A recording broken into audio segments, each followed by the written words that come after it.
Miss হবে না আপনার পছন্দের টিভি শো। দেখুন জি5 অ্যাপে একদম ফ্রি। ওকে তো এক্সপেরিয়েন্স গ্যাদার করতে হবে, সাঁতারটা তো ওকে কাটতে হবে একা একা, তাই না? কাল তো বেরোনো রে, সব গুছিয়ে নিয়েছিস? হ্যাঁ বাপি, যা যা নেওয়ার মোটামুটি হাতের কাছে রেখেছি। রাতে একবার ফাইলগুলো দেখে নেবো, ওখানে গিয়ে তো পেপার বক্সও কিছু করতে হবে।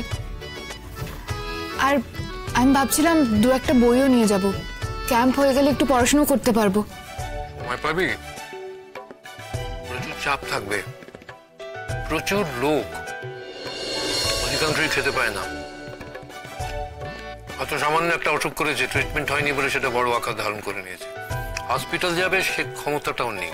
এই ধরনের ক্যাম্পে নানান ধরনের অড সিচুয়েশনের মুখোমুখি হতে পারিস। জায়গাটাকে ভালো করে জেনে নে যে জায়গাটা কেমন, পপুলেশন কেমন, ডিজিজের হিস্ট্রি কি, কোনো নেগলেক্টেড ইস্যু আছে কিনা, এগুলো জেনে নিতে হবে। হ্যাঁ, আমি একটু আধটু পড়ছিলাম ইন্টারনেটে। একটু আধটু পড়লে হবে না, খুব ভালো করে জান। দেখবি যে কোনো রোগের মূল কারণ কিন্তু অপুষ্টি। গরিব দেশ তো আমাদের, দারিদ্রটাই মূল বিষয়। আমি কিছুটা রিসার্চ করেছি, ওখানকার 10 বছরের মেডিকেল হিস্ট্রি, রেগুলার কি ইস্যুস আছে। আসলে কি বলতো, ওখানকার বেশিরভাগ মানুষই বিলো পভার্টি লাইন। এ ব্যাপারে সার্থক তোকে হেল্প করতে পারবে। ও ওই জায়গাতে অনেকবার গেছে, ওই জায়গাটা সম্পর্কে ধারণা রয়েছে। কি রে, বল না। পাবো না বাবা, আমাকে এইসবের মধ্যে না টানলেই ভালো। আশ্চর্য, সবই তো এরকম ব্যাগড়া দেওয়া অ্যাটিটিউড কেন তোর? একটা ভালো কাজ করতে যাচ্ছে, ওকে তুই এভাবে ডেমোরালাইজ করছিস কেন?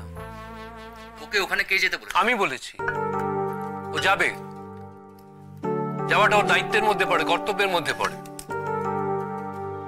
ওকে এক্সপেরিয়েন্স গ্যাদার করতে হবে না?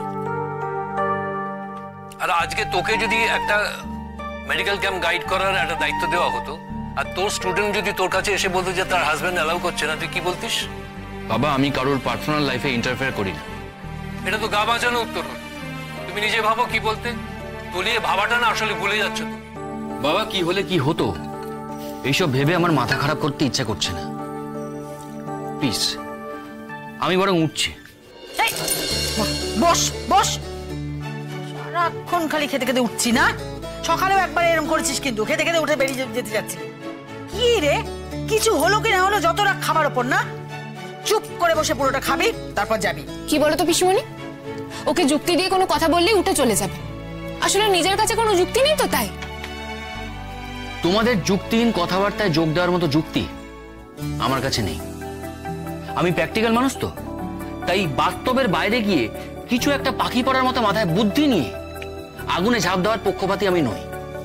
আমি যেটা বললাম সেটা মাথায় রেখো, আর সেটা যদি সত্যি হয় তখন কি করবে সেটাও ভেবে রেখো। কি করবে? হাজব্যান্ড হিসেবে তুমি পাশে থাকবে। আমি ভাববো যে অ্যাক্সিডেন্ট হয়েছে, স্রোত না গেলেও সেটা হতো। তো এরকম যদি ক্যাম্পে একটা কিছু হয়, সেটা ট্যাকল করতে শিখবেও। ওকে তো এক্সপিরিয়েন্স গ্যাদার করতে হবে, সাঁতারটা তো ওকে কাটতে হবে একা একা, তাই না? জি5 ডাউনলোড করুন আর সব এপিসোড দেখুন একদম ফ্রি।